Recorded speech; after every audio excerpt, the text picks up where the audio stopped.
I suppose I've always been a dreamer, and I will remain one, hopefully, because somebody said once in some Corny Owl film, show me a man without a dream, and that man is dead.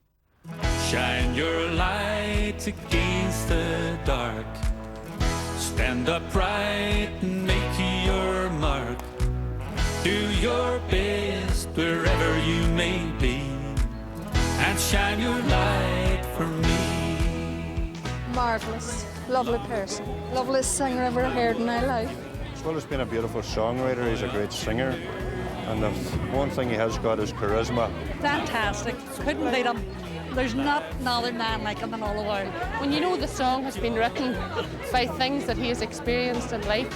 And as you travel, you must choose between what's right and wrong. Remember, sin is given in. For heaven's sake, be strong. Shine your light against the dark. Stand upright and make your mark. Do your best wherever you may be, and shine your light for me. Coming to Derry to play is a bit like going back to Liverpool to play. I always feel more sort of nervous in places which are very close to me, like the Gaiety in Dublin, the Liverpool Philharmonic and the Rialto in Derry, because they're special places to me. And you feel ever more, increasingly, the need to be good on that night. You hope that nothing goes wrong, and that the people go away from it saying, yeah, that was a great night, or I enjoyed that, or Charlie was what we expected him to be. So I am nervous in front of all those people, a lot of whom I know, but it's a nice nervousness. People dressed in colours according to their deeds, and many leading men would dress in black. People say, you look so composed and relaxed. And I said, I'm the old image of the swan, you know, which looks graceful on the surface and underneath the old feet are paddling like man. And I think if that ever left you, then you'd become blasé and it wouldn't mean as much to you.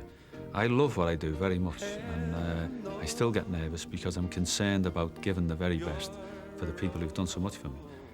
So yeah, I do get nervous, and I haven't changed, I hope. And if I do, you're very welcome out there to come along and give me a good kick up the backside and remind me of who I once was. No one sees, I suppose, that it's something only me, heaven knows. I mean, it's not that long back, 2 years, about 2.5 years ago, I was sleeping in my car in a sleeping bag because I couldn't afford to stay in hotels and things, you know, and living a bit rough by today's standards. Because the coward that I am, I used to send me missus into the hotels and say, go and see how much it is in there, you know, and she'd come out and say, 40 quid, I can't afford 40 quid. So inevitably, we'd finish up sleeping in a sleeping bag. Of them all. And my life has been transformed because I now can afford to dress in extremely bad taste. I can stay in these marvellous places where I could only dream of before. I'm having a time of my life. I'm staying in nice places. I have warmth, I have food, I have friends around me. I'm playing to people who love what I do. No one sees, I suppose, that it's something only me and heaven knows. People are like music, some hearts would never sing. Think of all the happiness a song like yours could bring. You fill a life I'm living with love and harmony. You're the sweetest song I'll ever sing. Heaven knows you're a rose, and the love inside your heart just grows and grows. No one sees, I suppose,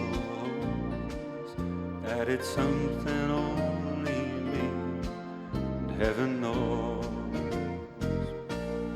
Heaven knows you're a rose, and the love inside your heart just grows and grows.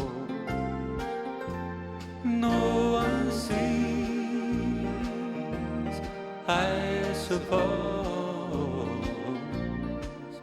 that it's something only me and heaven knows. Yes, it's something only me and heaven knows.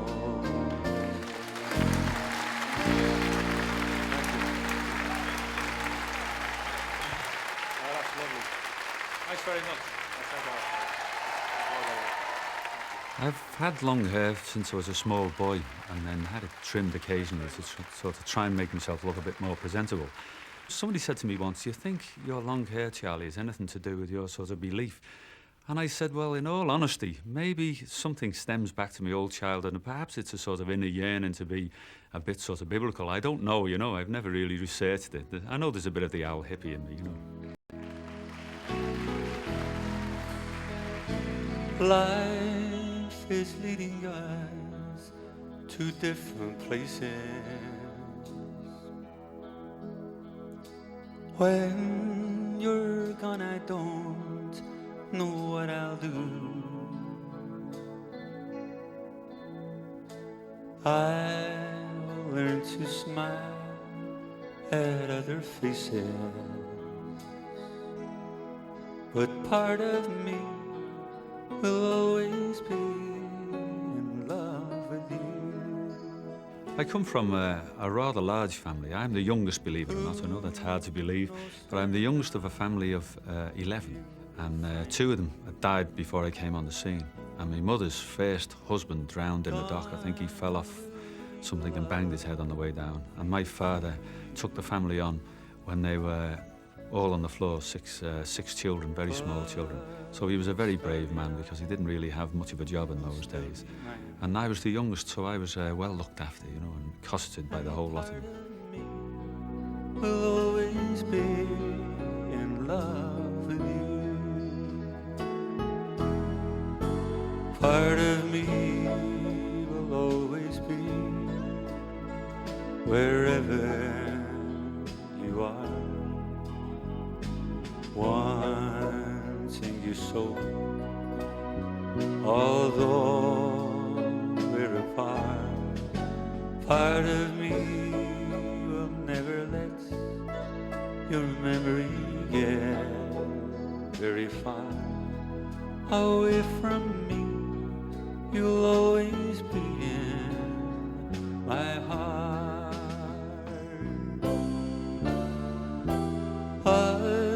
The lips may learn to kiss me sweetly,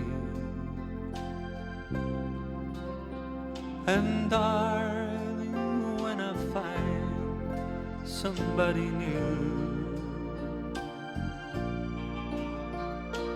I will make believe I'm hers completely.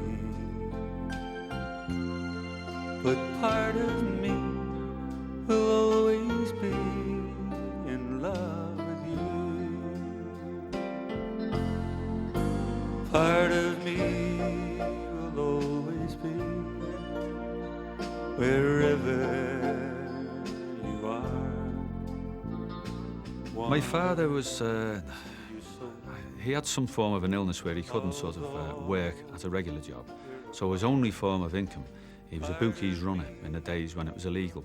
So he spent he spent most of his day running up either between the pub and the bookmakers, and he was a great frequenter of back entries because the police sort of, it was sort of an undercover job, you know, but it was the only way he could make a few bob to keep us all, you know. And part of me will always be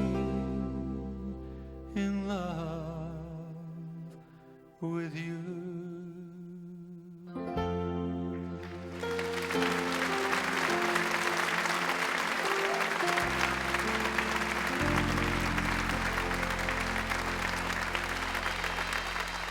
Where I lived was a very sort of, in present-day terms, would be classified as a deprived area.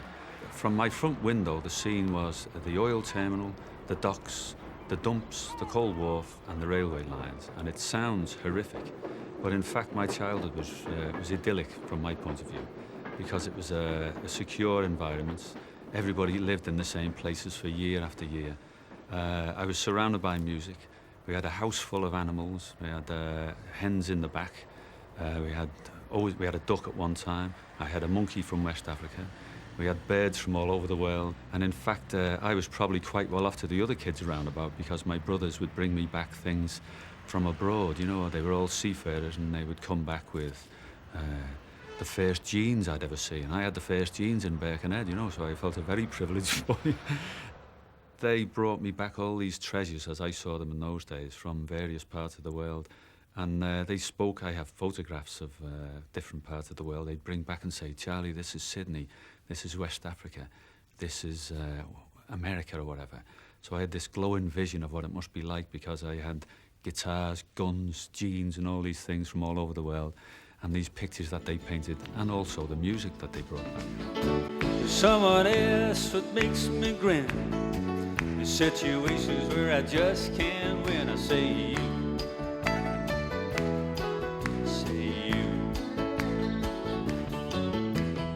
My childhood influences, musical influences, were all around me, because my father was a straight sort of ballad singer, if you like. In fact, I remember my dad used to try and sing his way out of trouble if he came back from the pub with a few too many. He'd sing to me mum, who couldn't be persuaded, you know. It brightens up a cloudy day. You are the laughter that chases my blues away. Then my brothers took up the guitars which they'd found in America and the Far East, and came back armed with people like Hank Williams and Lefty Frizzell and the old Jimmy Rogers. And then, of course, I grew up through the Elvis Presley and the Beatles and all the rest of it. What's the secret of my success? The source of all my happiness? Say you. Say you.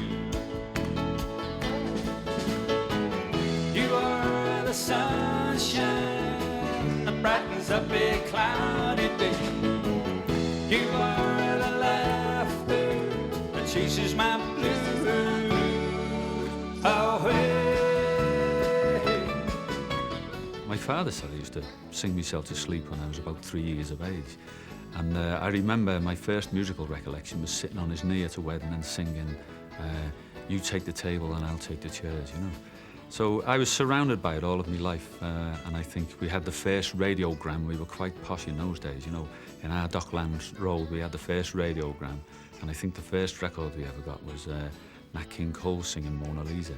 So I had all these various sort of influences upon me right throughout my childhood, and hopefully they're still there within me, and whatever comes out at the end, I think, is a sort of your own sort of musical fingerprints, but behind it all is all these different influences from my father's ballad singing and people like Bing and Stephen Foster's songs and things like that, through the sort of country music, through the folk music, through the Elvis Presley, through the Beatles, who gave people like me the belief that we could write songs, you know.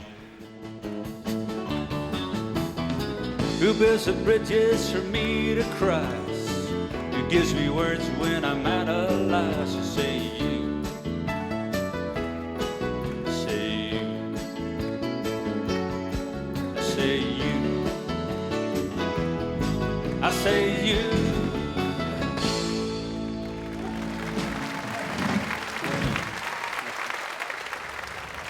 Over in the corner there was where we kept the monkey. It was brought over from West Africa, Jacko. And he ended his days there, actually. At bonfire night, he was out there in the cold and he died. Next to the monkey's shed was the bin shed, where we kept the bin. There's a nice little stretch there running to the back gate, and along that stretch you buried the monkey, the duck, dogs and cats, or numerous animals. Right here was the chicken shed, where my brother kept all his chickens, his favourite being Aggie, and which was eaten by the man down at old Mr. Pearson when he was away at sea. Jack didn't find out till much later. I went to a secondary school because I asked me mum, because I loved football so much. I didn't want to go to a grammar school. although I felt I was educationally up to it. I didn't want to go to the grammar school because they played rugby and I didn't like rugby. I wasn't tough enough for rugby, you know. So I asked my mum to put down on the list of choices the one secondary school where all my mates were going. And of course I went to this secondary school for 2 years, I think. And then a lovely gentleman called Mr. Evans saw the academic potential in me and then advised me to go to the grammar school. So I was transferred.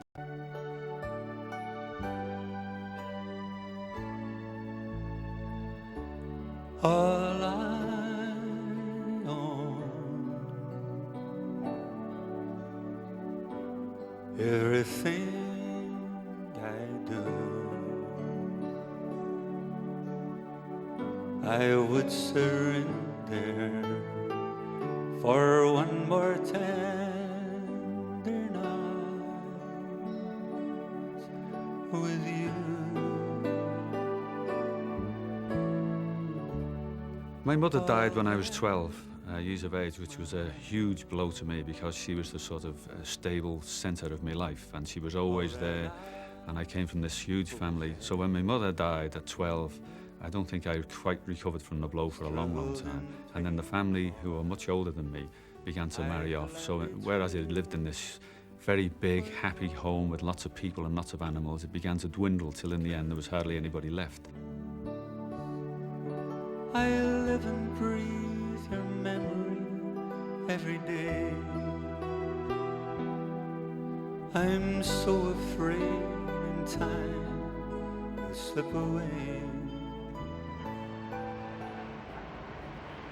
And I suppose it was a disenchantment with my sort of family situation, and also the fact that my education hadn't brought the rewards that I thought it was just going to land in my lap, you see.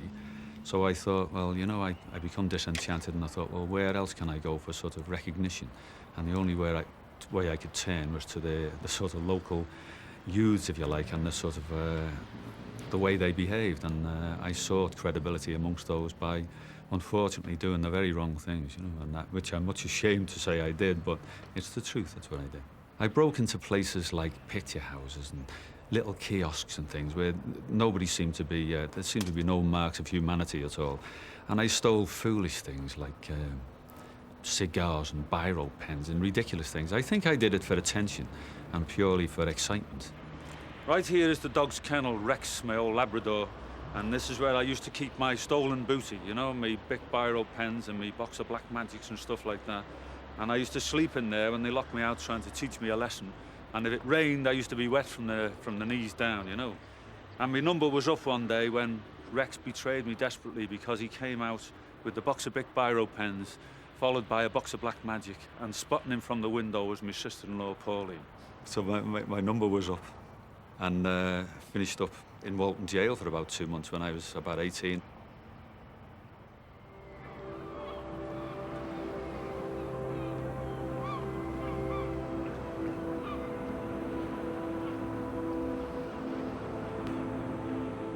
I joined the army. I never really thought out what I was doing. It was just a sort of vehicle to get me away from Birkenhead, you know. I might have joined the French Foreign Legion.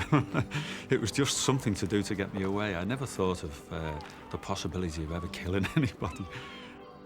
Moon on a canvas sail, such a beautiful sight.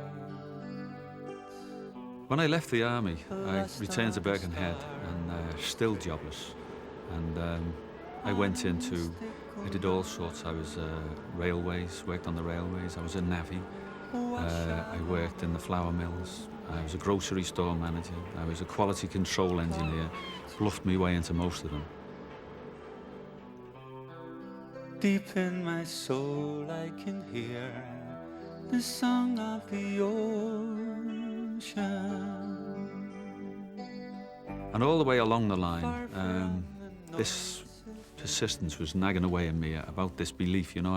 I'd believed as a small child and had it quashed, and it kept nagging away at me. So later on, when I left the army, I came back, and I think I was 30-odd years of age, and I was playing in local pubs and things, and I left the pub determined to get some answers. I'd had a few drinks, which is, you know, nothing unusual for me, but I thought I'll go along this road, and every church I come to, I will go in and I will I'll find one with somebody in and I'll ask them all these questions that have been nagging away at me. And I went into the second church and they were holding a funeral service. And as it happened, it would have been my church anyway.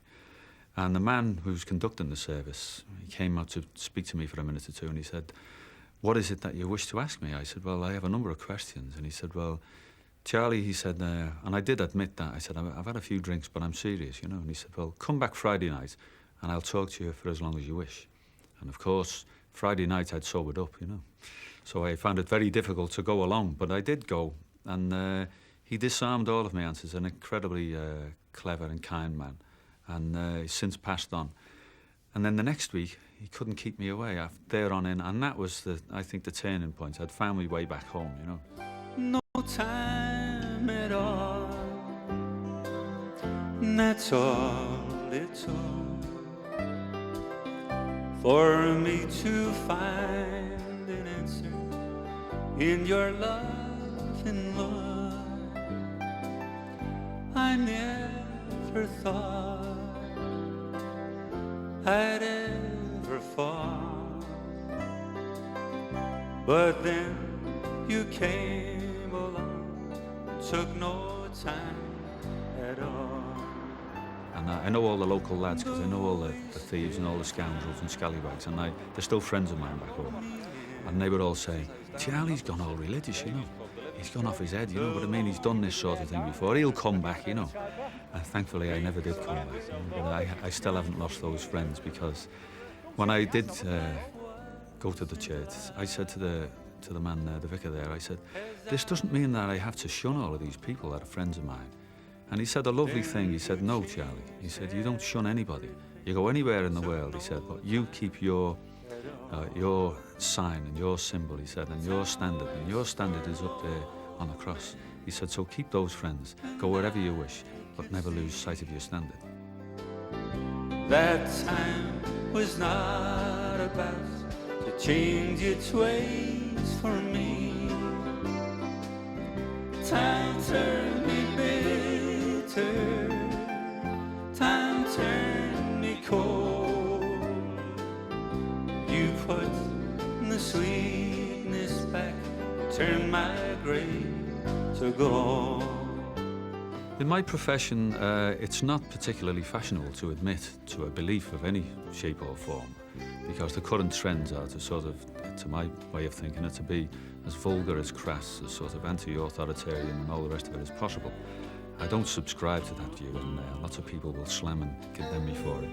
I like a good laugh. I'm not perfect, you know. I have all of the failings that everybody else has, but deep inside me, the hunger is for all that's good and all that's, you know, all the old things like kindness and sort of, you know, honesty and all the rest of it, even though I've failed miserably on many occasions. How it's for no man, and I could see that time was not about to change its ways for me. Time turned me bitter, time turned me cold. You put the sweetness back, turned my grave to gold. No time at all, and that's all it took for me to find an answer in your love and love. I never thought I'd ever fall, but then you came along, took no time at all. Then you changed everything, took no time at all.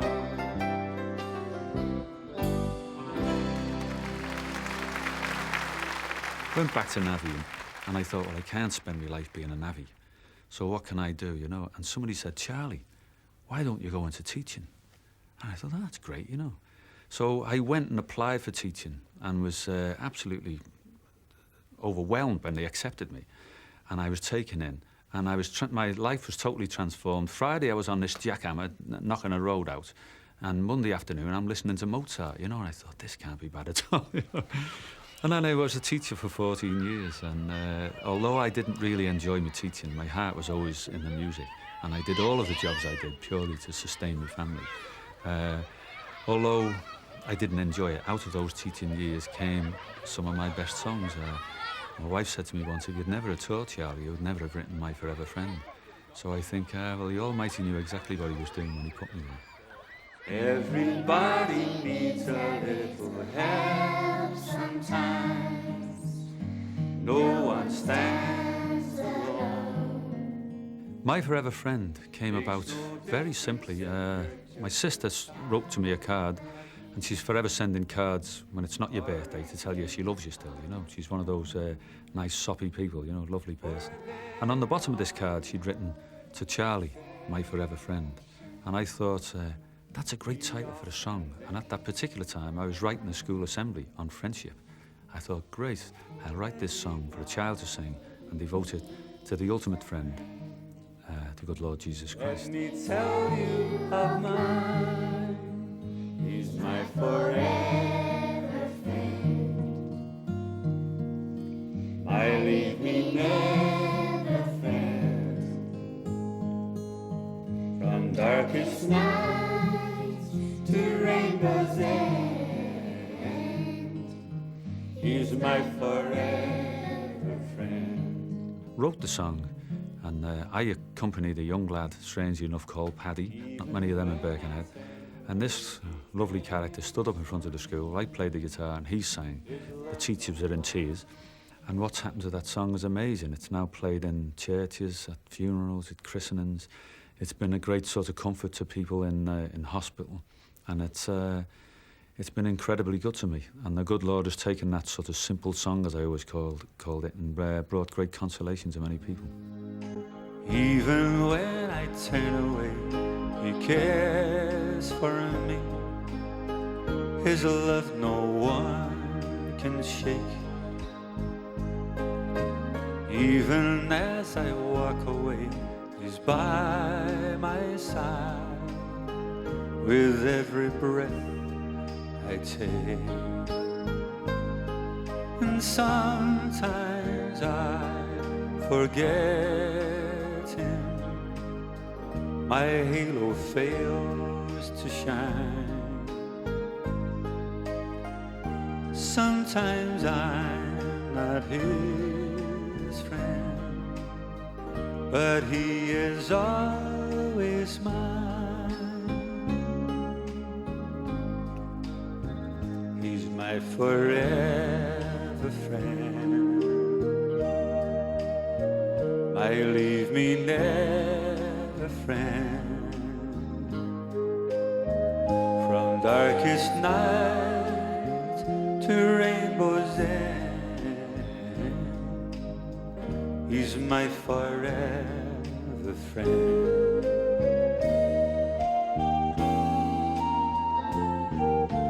If you still don't know the one I'm talking of, I think it's time you knew.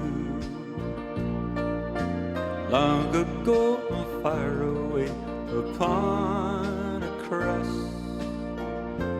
my friend died for you. So if you'd like to meet Him, but don't know what to do, ask my friend into your heart, and he'll be your friend too. He's my forever friend. My leave me never friend. From darkest night to rainbow's end, He's my forever friend. Jesus is my best friend. I played in the local pubs for many, many years. I think I subscribed to the view that if you did anything well, the world would beat a pathway to your door. So I was waiting for somebody to arrive and say, and whisk me away from it all, you know, which never happened. In fact, I played in one pub on the Dock Road for 22 years. I can never do things right by you. I'm the kind of man who muddles through. You can find. And all the time, throughout all of the jobs, I was doing my best to sort of make some headway musically.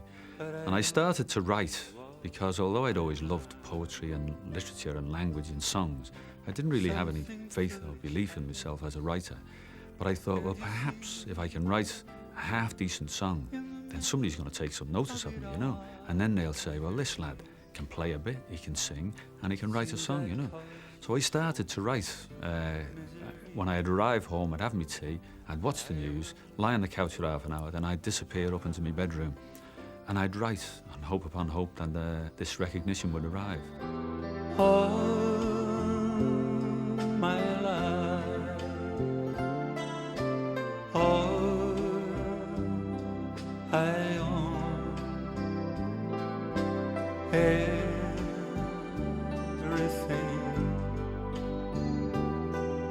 is yours alone. Whenever I wrote what I felt like writing at the time. I didn't sort of try, with one or two minor exceptions, I never tried to write to fill a particular prescription, if you like. I just wrote what I thought I wanted to write at that time. And I have a whole mixture of songs, even going things like blues songs and rock and roll songs, which people would be surprised to hear. But what sort of started to happen and conditioned my writing slightly was that the ballads, which were always my favourites anyway, began to get the recognition and sort of began to push my writing more towards ballads. Long ago, time was slow in its turning. We were lost in a world of our own. Spent our days in the blaze of love burning. Every night, pure delight took us home. And we swore a while the green hills were rolling. And as long as the sky remained blue, with the passing of time, you would always be mine. And the queen of my heart would be you. I went walking today in the valley, by the stream and the old water mill. And the sky was as blue as the day I met you. And the green hills are rolling still.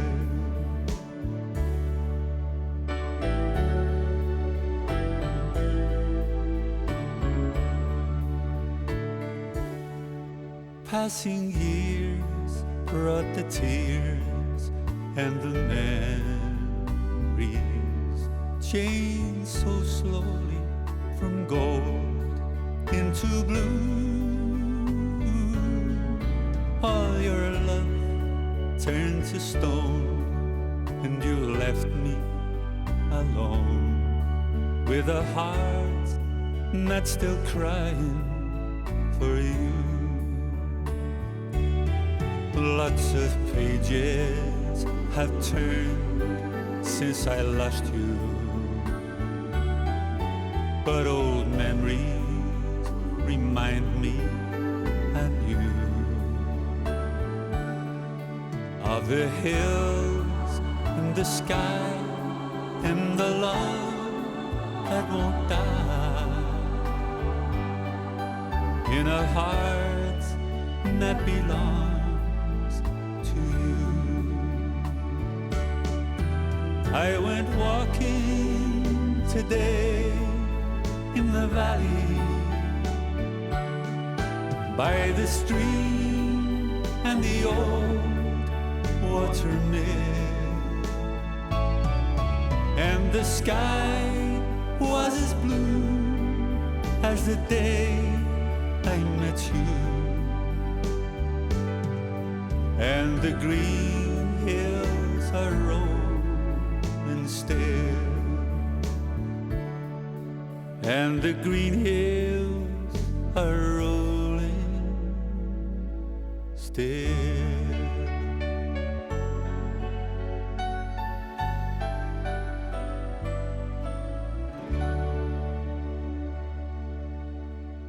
And I started to get this recognition, strangely enough, mainly through Irish artists for songwriting. Foster and Allen had quite a hit with I Will Love You All My Life. Rolly Daniels did Part of Me, so did Foster and Allen. George Hamilton did both of those songs, plus Heaven Knows. And I began to get this recognition as a songwriter, but still was no further advanced in my own career as a singer.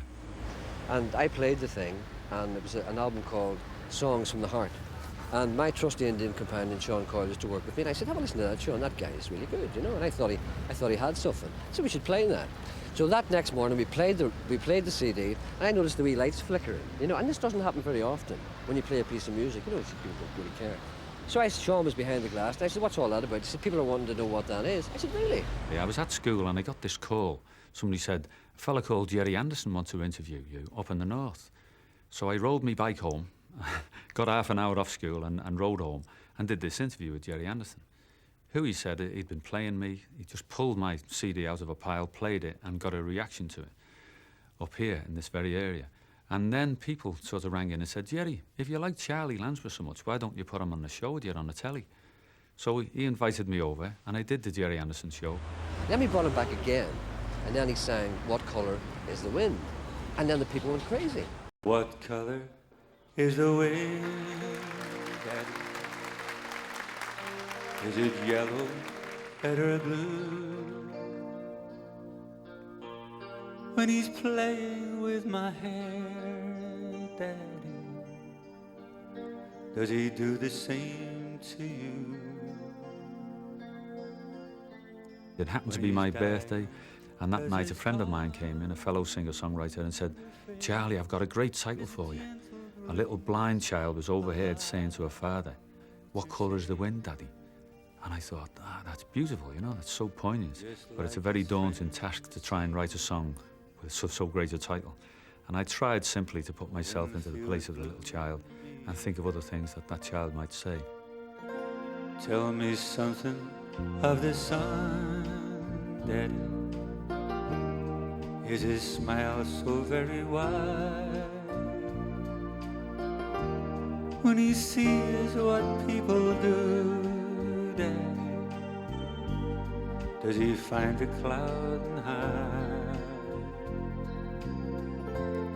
It's so kind of him to go away every night and let the stars come out to play.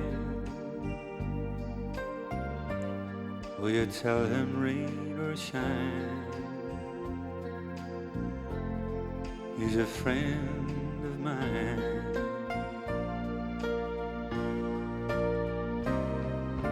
Blow and blow,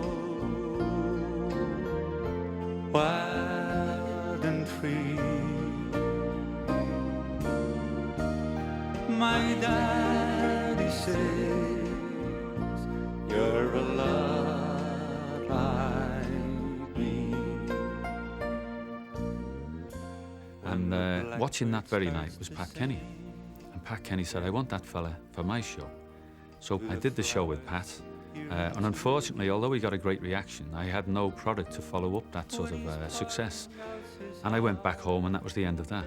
And I thought, well, I'm 50-odd years of age, and I'm still following this dream, you know, am I a fool?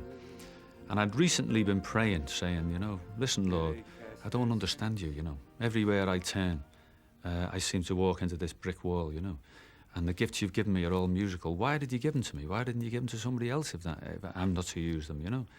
And I sort of then submitted myself, spiritually submitted, and said, I give in. I don't understand you at all. Whatever it is you intend me to do, I give in. You take over. And I said, if it's to be a teacher in Birkenhead, so be it, you know. But I said, I don't fancy it, you know. I prefer music if you don't mind, you know, but I give in.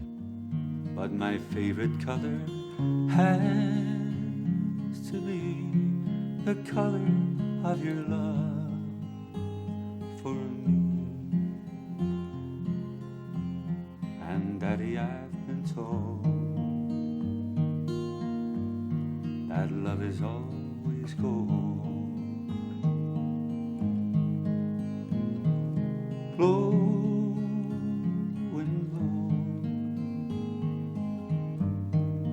low, wild and free. My daddy says you're a lot like me. My daddy says you're a lot like me. What color is the wind?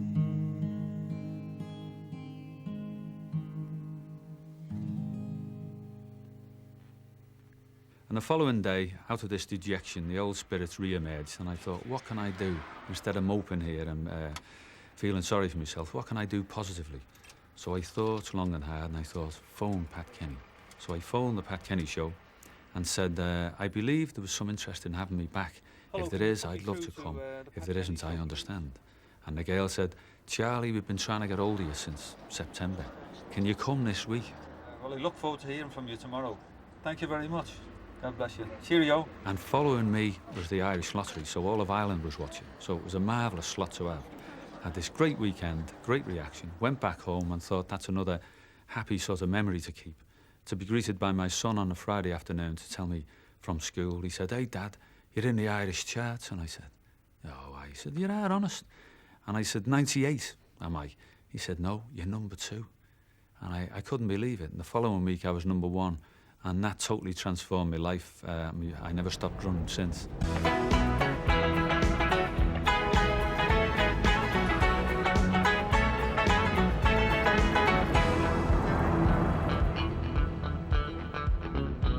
I do not count what I've lost, what I'm losing. I am a traveler with no fixed abode. All of your gifts, yesterday's spent refusing, may well be waiting further down the road. I tried to take every chance I was given. If luck's a lady, she never showed. There's more to life than just making a living. My life is waiting further down the road. Further down the road, I can see the light. Further down the road, everything will be alright. Further down the road, I will be free. Further down the road, heaven waits for me. All of the years chasing smoke rings and rumors, looking for a seed that had never been sown. Oh, Father Time has a strange sense of humor. He'll hear me laughing further down the road. Further down the road, I can see the light. Further down the road, everything will be alright. Further down the road, I will be free. Further down the road, heaven waits for me. No looking back, I'm moving on. I'm having no regrets, what's gone is gone.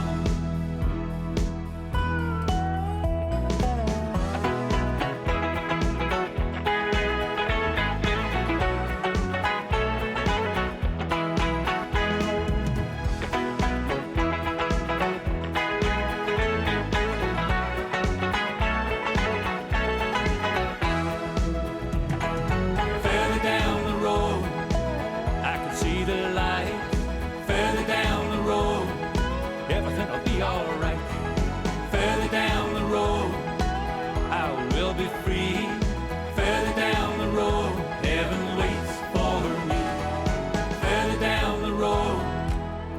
see the light further down the road. Everything'll be alright. Further down the road, I will be free. Further down the road, heaven waits for me.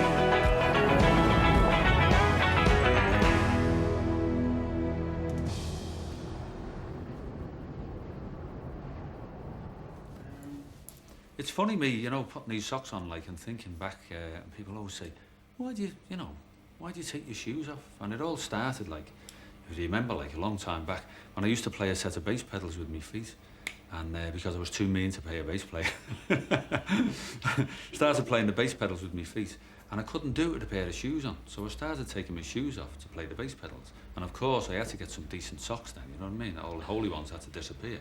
And it just carried on from there. And then when this whole thing happened, I had to sort of still get rid of the bass pedals.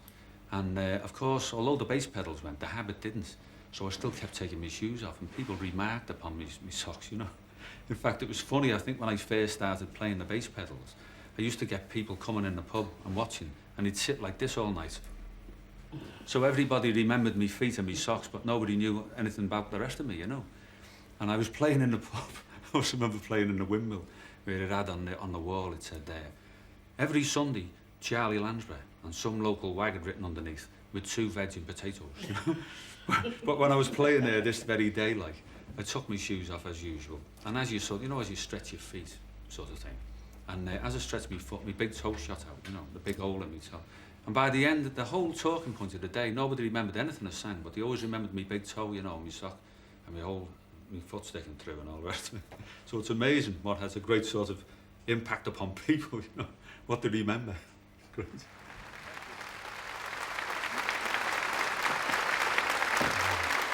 Thanks very much.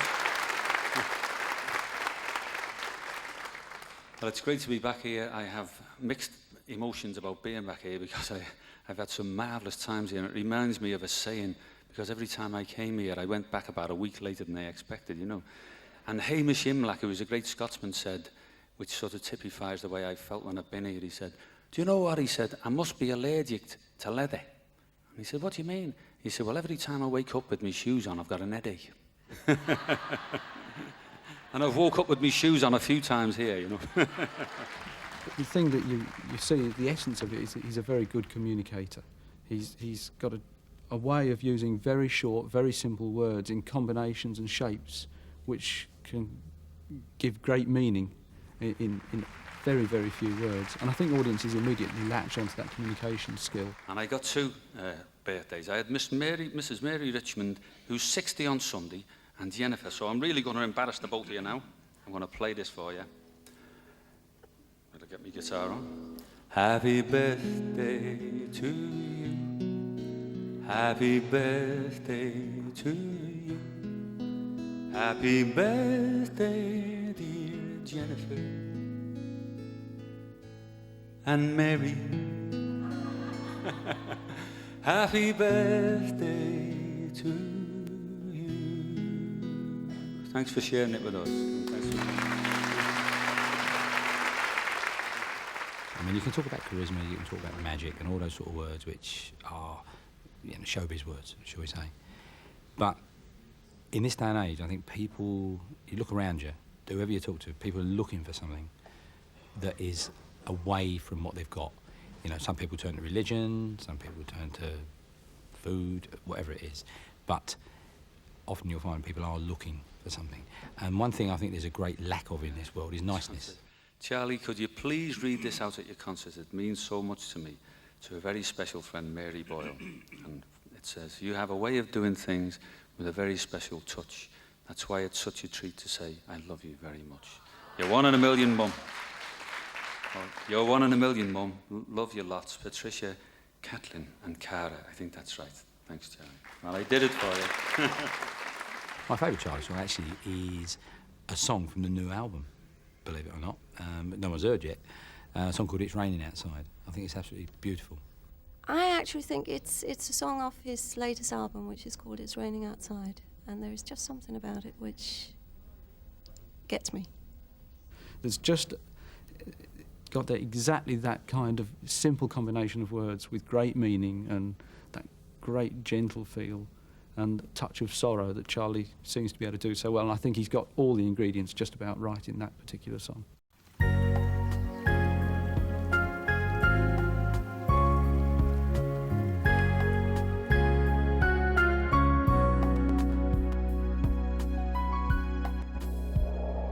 Oh, it's raining outside and I'm walking. No one can see my tears of dismay. It's a ploy that I use for hiding my blues away. Oh, it's raining outside and I'm lonely. Don't know where to go to pick up your trail. I can't say goodbye, for each time I try, I fail.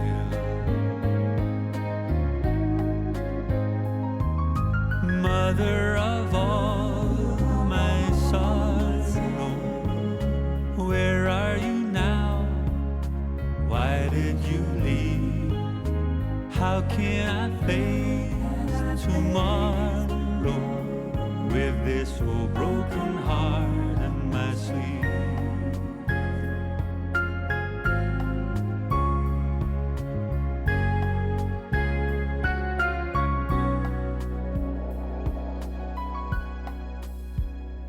Oh, it's raining outside and I'm wishing it would fall in my soul and wash all the pain away from my heart, letting me start again. Mother of all my sorrow, where are you now? Why did you leave? How can I face tomorrow with this old broken heart in my sleeve? Maybe you'll come with sunshine. Maybe you'll come back someday, sometime.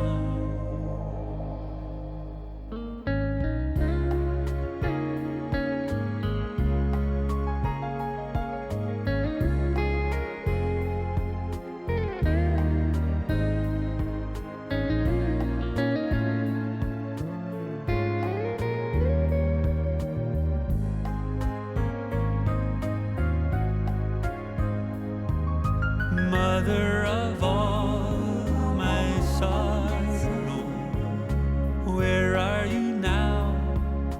Why did you leave? How can I face tomorrow with this old broken heart in my sleeve? Mother of all my sorrow, where are you now? Why did you leave?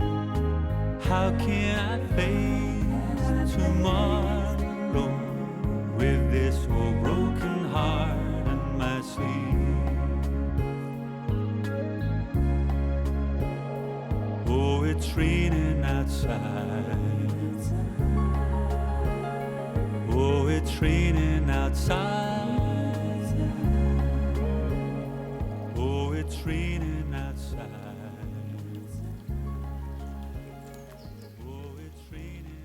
Somebody said to me once, success gone to your head? And I said quite sort of lightly, I said, no, it's gone to my legs a few times, but not my head, you know. And somebody else said that success is like a tree, and some people, when they climb it, are a bit like monkeys. The higher they climb, the more of their less attractive features they show. And I've always been averse to anybody with that sort of arrogance. So I don't think success will ever change me. I'll always have my feet on the ground. I've met some folks who say that I'm a dreamer, and there's no doubt there's truth in what they say. I suppose I've always been a dreamer, as it says in the song Innisfree, that I've always been forever a dreamer, and I will remain one, hopefully, because somebody said once in some Corny Owl film, show me a man without a dream, and that man is dead. All I ever wanted in life was, I have no great dreams of having yachts and holiday villas here, there and everywhere. All I ever wanted was a nice home, to be able to look after my wife and my family, and to get some musical recognition. And in effect, that's what I have now. We've had 4 boys. Unfortunately, we lost one small boy when he was 2 months old, you know, which sort of destroyed me for a while. But we have 3 sons, 27, 25 and 20, and they're all musical. They're 2 older, no, the oldest one and the youngest one play in the same band. Music far removed from mine, but they do write their own stuff. And they're a great band to watch, and they're filling the pubs back home where I used to in Beckenhead. But dreams don't last, though dreams are not forgotten. And soon I'm back to stern reality. What's happened to me is an amazing sort of dream come true, because I've been coming to Ireland for 10 years or so I felt completely at home here, and I wished for musical success, and I'd hoped upon hope it would be here. And since, people have said to me, well, a young lad said to me when I came back to Dublin, he said, Charlie, if the Irish like you, he said, it's like a big arm wrapping around you. The big arm wrapped around me, and it's never left me since, and I'm very thankful for that. I still would choose my I love Innisfree.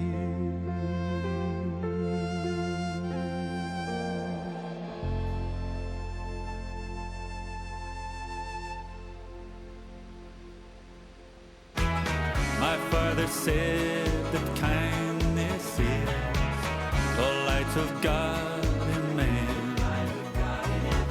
So I was told to shine like gold on everyone I can. When he came to Derry at first, I remember saying to him, Charlie, if you knock a thing in Derry, you'll knock it anywhere. And I was right. Charlie's stuff seems to affect people because I think they sense that Charlie means it. You know, because Charlie does mean it. The lady was sitting next to me. No, never spoke from. She sat down. I was sitting on my own. And when the show was over, she says to me, well, you really enjoyed it, anyway. If there was more Charlie Landsboroughs in the world, it'd be a happier place. I always remembered the vicar saying to me when I lost my small boy, he said, Charlie, everything is there for a purpose, everything has a reason. And he said the story of Lazarus when he died. They said, what was it like? And he said, life is like the back of a tapestry. A lot of seemingly meaningless threads here, there and everywhere, a tangled mess. And he said death was going round the other side and seeing this beautiful picture and why there were all these tangled threads and what every stitch meant and where it had its place. And that's all I could say. And just to say on top of that nothing can separate you from the love of God. Do your best wherever you may be, and shine your light and shine your light. Do your best wherever you may be, and shine your light for me.